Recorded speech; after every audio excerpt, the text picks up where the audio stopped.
The Philippines is not what you see online. It really shocked me. People told me like it wasn't gonna have fast internet. Well, first of all, my mom thought I was gonna get kidnapped for sure. Meet Austin, an American content creator that decided to live in the Philippines. He has a lot to tell us. Please watch until the end. My name is Castiel, navigating expat life. It's raining in Manila. Tarana. What's your name and where you from? My name is Austin Abeda. I am from the United States. For how long you have been in the Philippines? It's off and on, like total, probably a year and a half, but it's in like 3-month chunks. I think the longest I've spent has been like 6 months. Okay. If you don't mind, can you tell us why you keep on coming back to the country? My girl's here, and I do love the Philippines. I think the English is great. The prices are amazing, and it's really central to like Asia, where we like to explore other places. So like Vietnam, Japan. It's a good like home base. Coming from America, what was your first impression of the country? The Philippines is not what you see online. Like a lot of people online, they just show like maybe the barangay or like jeepneys and like, but I never knew BGC existed. Like I never knew areas like that. I never knew like El Nido, Palawan, like how beautiful it was. It really shocked me. People told me like it wasn't gonna have fast internet, stuff like that. Like they were like, you're going to the Philippines, but once you get here, you understand there's awesome area. Like you can get any area we really want in this country. You live in the States. What is the biggest problem right now in America that made you decide to leave the country? I think there's two main ones. So one is cost of living is just wild. You know, I was in Seattle, Washington, and for $1,500, I had like a cramped apartment.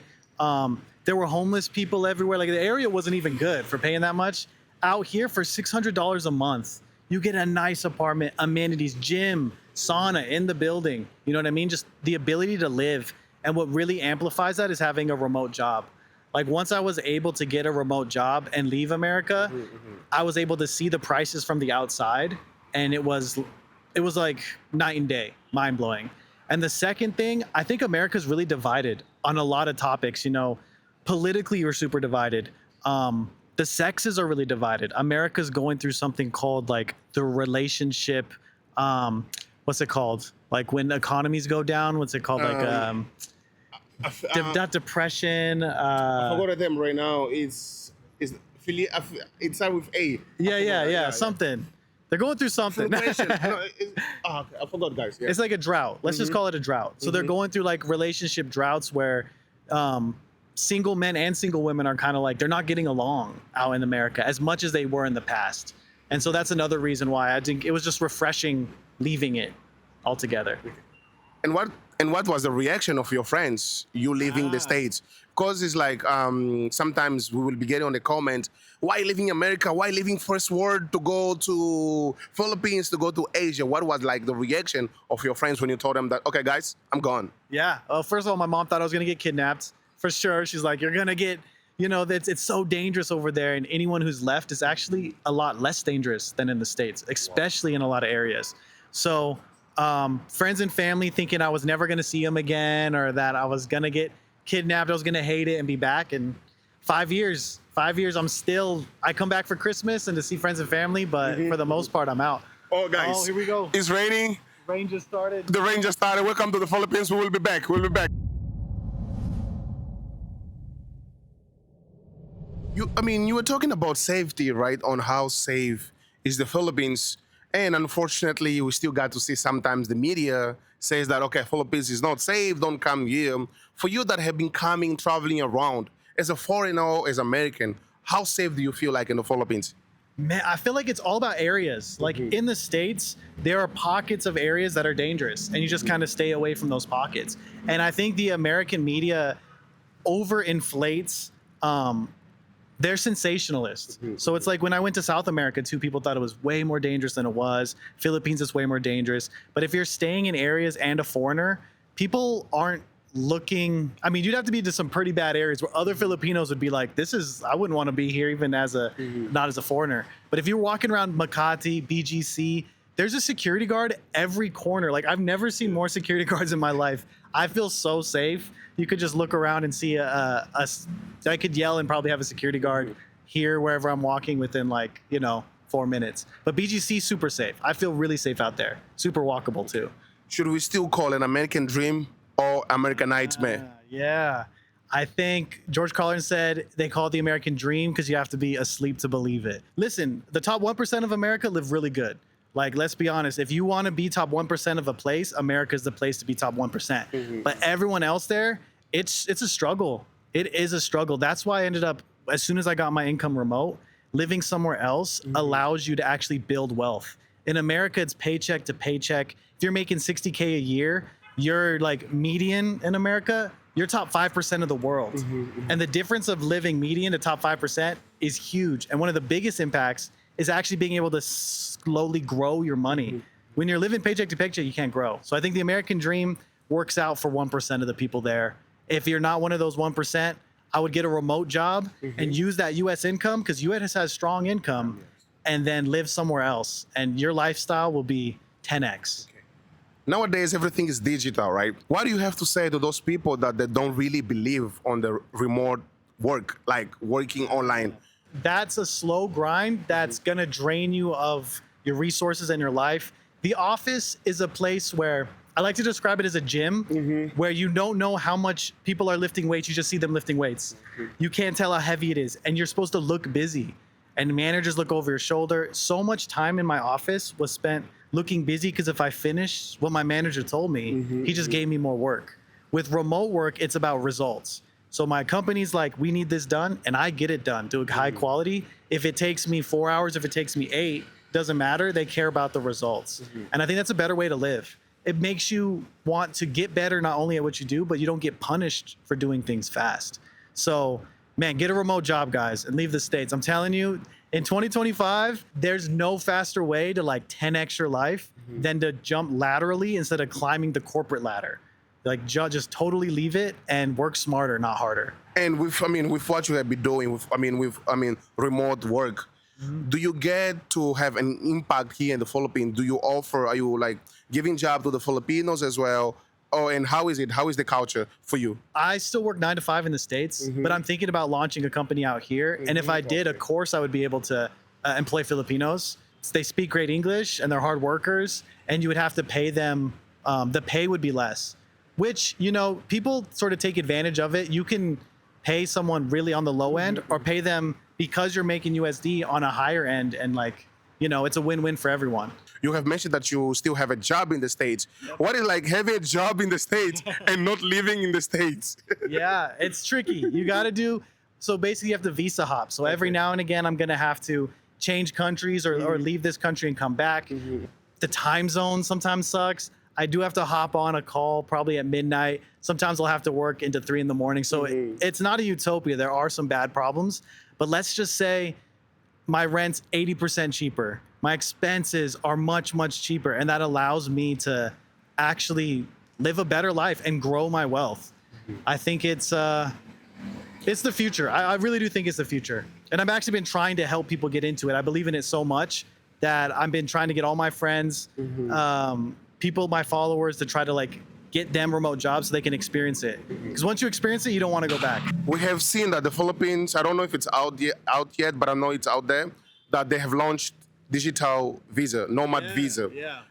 What impact would these, like the visa, will have on the economy or even on the tourism here in the Philippines? Yeah, this is a good question. Because a lot of people, the hate comments I get sometimes are like, oh, you're gentrifying this place. Like, I'm using US income, I'm staying here. The apartments are going to be more expensive. It's going to hurt the locals. But what's good is governments who are smart understand that I'm actually bringing a ton of wealth. So if they do it correctly, if the policy's right, it really helps the people. And that's with the digital nomad visa. But if a government told me, listen, you're getting paid in different currency, you're going to have to pay, $1,000 a year to stay here, I would make that decision in an instant, and then use $1,000 to help people. Also in the Philippines, let's say I want to buy a condo. I can't buy a condo in a building unless 50% of that building is owned by the Philippines. Actually, I think it's 60%. So if I raise the price of that building, all the Filipinos also win as well who have bought that building. So I think policies like that help digital nomads who feel like, dang, it's almost like it's unfair. We're getting paid so much and we're able to live this life. It helps us give back to the people. The problem is it's really about the government. It's really about policy. Like, we don't want to hurt the local people, but if the government's corrupt and they're using this new income of money to hurt the locals, then it's a problem. What is one thing about Filipino culture that you wish you could take back to the Oh, that's a good States? question. I like the drinking Alfonso out of the Yeah. cups and then singing karaoke. Yeah. I've done that a lot. It's a lot of fun. Just the ice, Alfonso, and outside, like partying with your neighbors.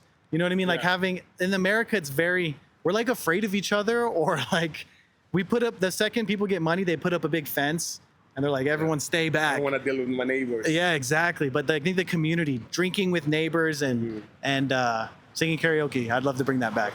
I mean- I can't sing, but I'll bring it back. Okay. Otherwise, I wanted to ask for example, you have said that you have been coming here because of your girlfriend, right? Yes. What is like dating a Filipina as a foreigner? Oh man, it's amazing actually. But you will get hate. We get hate online when we post about our relationship and stuff. I think people have their preconceived notion. I think for a long time, a Filipino-American relationship was always defined like a very specific way. And shows like 90 Day Fiance and like what you see sometimes is the most sensational version of that relationship. You know, a television company is going to sell you what gets people to watch, and the toxic ones get all the attention, right? So you get into a real relationship and people online just assume, oh, she's just after your money, or oh, now you have to take care of her whole family, or oh, she's a gold digger, like all that stuff. And I think there's so many good relationships that don't get the attention they deserve because it's not as fun, I guess, or it doesn't sell as much online. And how do you guys deal with hate comments? How do you guys overcome that? Well, it took my girlfriend a little bit to get used to it because I was dating internationally before, so I kind of understood. I had to warn her before we started dating, like, hey, just so you know, there's gonna be trolls that are gonna come after us. But she handles it really well now. We basically just ignore it. I have one guy who's been sending me like this long on my phone, fill up my whole phone screen, messages for years about just hate, like how I'm just like I couldn't get girls in America, so I had to leave. I had to run away. I'm just a loser in the States. There's that whole like loser back home trope. So it really just makes me feel bad for the guy, to be honest, that he's spending that much time. Obviously, he's not happy. Like, I've never done that to someone because, we got other things going on. Okay. If you just gotta like stop and think, beside Manila, can you name one island you would love to settle down there in the Philippines? Ooh, yeah. I mean, I've been to El Nido. Palawan was amazing. It's the most beautiful beaches I've ever seen. It was incredible. I hear Siargao. I heard good things about Siargao. Like it's like a kind of like less touristy, even though probably it's getting there, or Boracay. But I would have to vote on Siargao. Me and my girlfriend are thinking of heading there sometime. So You guys gonna love it. I have been there 2 times. yeah. For me, that's the best island in the Philippines. It depends on what you're looking for. Party, relaxing, everything you can find in Siargao. It's like a small Bali. It is just like a small Bali, yeah? So sometimes people in the comments, they would be telling me, okay, you foreigners are coming to the Philippines. Yeah. And us, we want to leave the Philippines.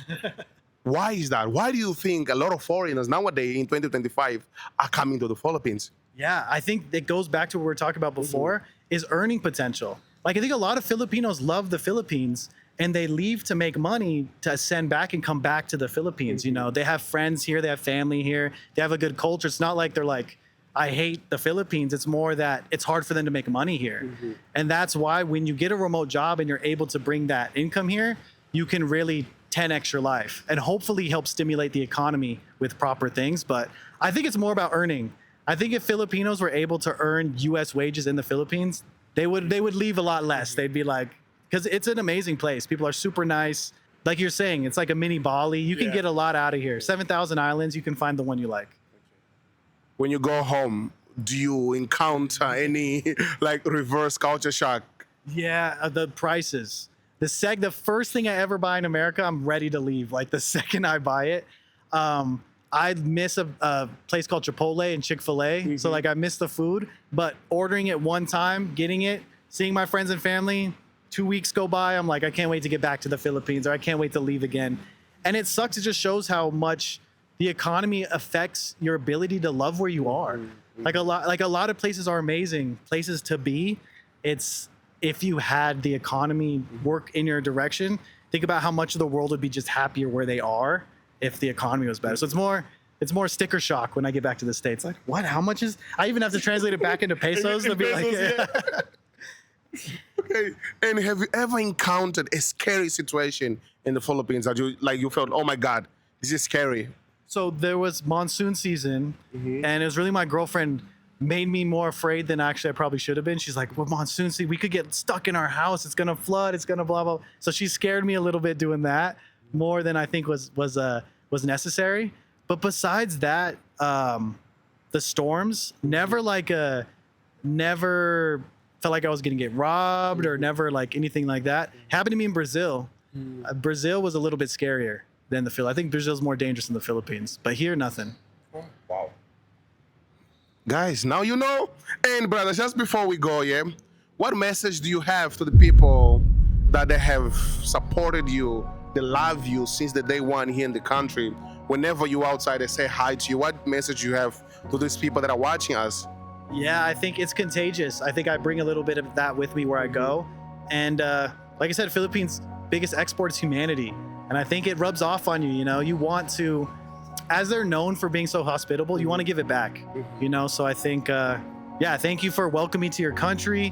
It's raining again, so we'll get going, but I've had an amazing time, and to everyone, I appreciate the hospitality. Guys, thank you so much for watching. Please subscribe if you haven't subscribed yet. My brother's channel is going to be on the description below. Please go and check it out.